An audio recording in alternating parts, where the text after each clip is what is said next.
I met a young girl, a Cornish girl, when we were both 15, and we worked in the same place in Plymouth, and we eventually got engaged and we got married at 18, and I went off then and joined the Royal Corps Signals, and I was heading off for Korea, but got as far as Egypt, and then my draft was taken off, and I spent the next 3 years in Egypt. It wasn't until I was 21 that I came back to start my married life. And that lasted for 58 years. Patricia was her name. And everywhere I went after those 3 years, she was with me, all over the world. And then 6 years ago, I lost her to cancer. And I stayed at home for a year, just wondering what I was doing. But just prior to her death, I actually came up to London to a conference. At that time, I was the national chairman of the Institute of Welfare Officers, and I came up to this conference in London. I was walking down the King's Road, and I bumped into a Chelsea pensioner, and we got chatting, and he said, "Why don't you come down and have a look, and see where we live?" And I said, "Yeah, fine, okay." So I came down. Came down through the London Gate, which I now know to be the London Gate. I went into the club, and we had a pint and a chat and a quick look around, and then off I went. And I thought, well, yeah, that was nice, very nice of him to invite me down there, but I didn't think any more of it. And then about, yes, a year after Pat died, I was sat thinking about what am I going to do with myself. So one day I sat down and thought, "Now, come on, you can't just sit here and wait to die." And into my mind came the thought of this Chelsea pensioner. And I thought, well, he seemed very happy about where he was and so on. I'll have a go at that. So I sent for the application. And when it came, I was checking it off. And the questions were, you have to answer were, had you been in the army? Well, that's fine. Yes, I had been in the army for 33 years. Over the age of 65? Yes. Be unencumbered. And I thought, what on earth is unencumbered? What on earth does that mean? But as far as the hospital is concerned, it means that you must have no one dependent upon you. So, sadly, no.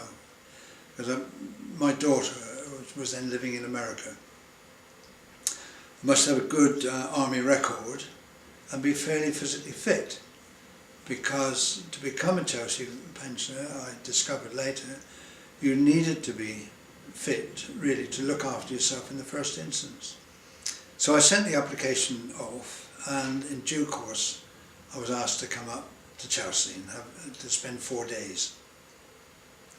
And I was met at the gate by one of the inn pensioners, a chap called Alan Swain, and Alan is still here, a Grenadier Guardsman, and he took me around and took me into my room, which incidentally we call berths, B-E-R-T-H.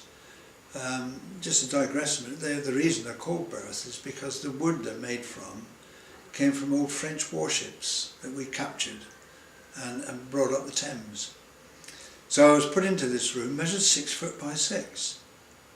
There was room enough just for a bed and a bedside cabinet. And I thought, no, this is a bit odd. Am I prepared to come from a 3-bedroom house and live in this little cupboard? I better think about it. In the 4 days, I was then interviewed by the matron of the infirmary, by the padre, and by the adjutant, and then had a medical. So during those 4 days, I thought, well, yeah, this is a nice place. It's very quiet, and you wouldn't think you were in the middle of London. And then I went back home, and about a month later, I received a letter to say, "Come and join us. Come and be a Chelsea pensioner." And within 2 weeks, 3 weeks, I'd sold the house. So that was right. So on the last day after I packed up everything, I locked the door, pushed the keys through the letterbox, and off I went, heading up for London. The moment I came in through the Chelsea gate, I knew that this is where I needed to be. And it's been like that ever since. Every day that I wake up and look around us and see what I've got here, I know this is where I needed to be.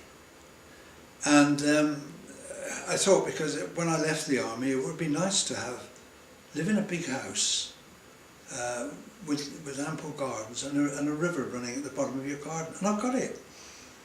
Albeit the house is 400 years old. And my garden is 66 acres in total. And the River Thames runs at the bottom of my garden. That's how I feel about this place. So, yes, so that's how I became a Chelsea Peninsula.